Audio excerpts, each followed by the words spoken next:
Welcome back. You're still watching Network Africa on Channels Television.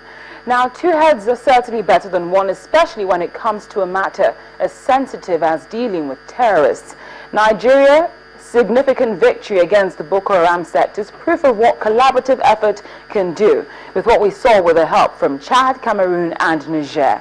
Kenya has been plagued by Al-Shabaab for years now based on its military presence in Somalia.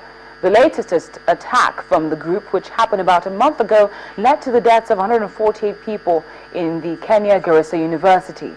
The country is in dire need of assistance to prevent even further attacks as threatened by the group. Now, for that reason, the U.S. Secretary of State is in Kenya. He arrived there on Sunday, May the 3rd, to offer help in countering Somali Al-Shabaab militants who've staged deadly attacks there and elsewhere in East Africa. Mr. Kerry will also address Kenya's human rights in meetings with President Uhuru Kenyatta and other government officials, as well as discuss the troubled peace process in South Sudan and violence in Burundi.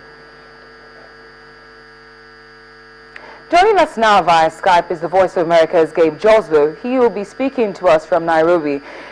Gabe, it's great to see you again. Thank you so much for joining us on the program. Thank you. Now, I would like to start by asking you what the mood is like, especially with the presence of the U.S. Secretary of State in Kenya at the moment.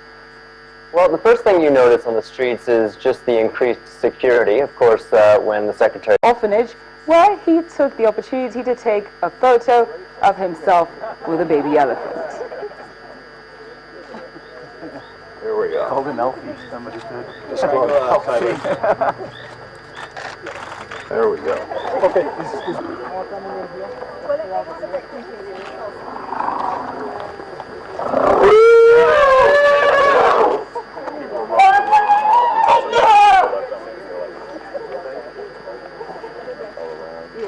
Well, I mean, this is slightly unusual, but It's a lot of people. yeah.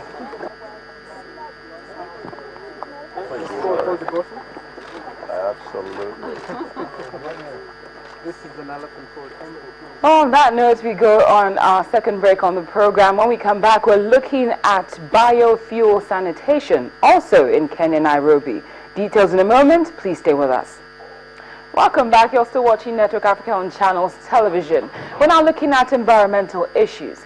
Now, isn't it shocking to realize that sometimes the solution to what you might be looking for is just around the corner, or in this case, in your waste bin? Well, for residents of Kibera, Nairobi's biggest slum, they go about their day like in other informal settlements in the city. The sprawling area of shanty houses where about 200,000 people live was illegally built on government-owned land and has limited roads, water and sewerage, as well as electricity. They have had to make do with what they have, and in doing so, they came up with ways to promote clean biofuel.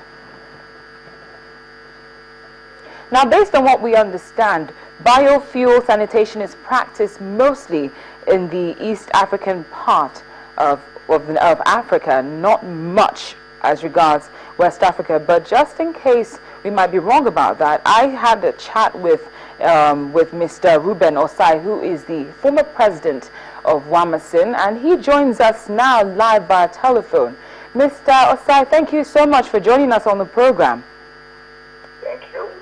Now, I'd like to start by asking you what biofuel sanitation is all about. Well, it's simple. Biofuel and sanitation, they are linked up as part of the move to green energy sector using renewable sources to generate fuel and energy. That is use of waste, for example, any form of waste to generate energy, give rise to green energy or biofuel. You can derive biofuel from sawdust. You can also derive it from human waste. Sewage, for example, can give you biofuel through anaerobic digestion of sewage. You can generate methane from it, and if you are able to dry it up a little, you can use it to cook as a gas source, because Because what is happening there is methane that is generated that can fire as well as a natural gas. So Mr. Ossai, is this practiced in West Africa specifically? I think in Ghana, people are putting sewage from their septic systems into use. And it's a simple technology that we can locally adopt. The issue is first not to expose your sewage to air and to be able to track the gas that is generated, reduce the odor by passing it through carbon, activated carbon, and then dry it a little, and then you can even pipe it straight to normal tubes, just very good tubes, like truck tubes, that is a little stick.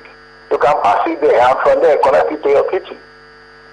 And you can use that gas from the sewage tank in your home to generate gas to fuel your kitchen. Does it cost a lot to do this? It doesn't really. It doesn't cost a lot. What is just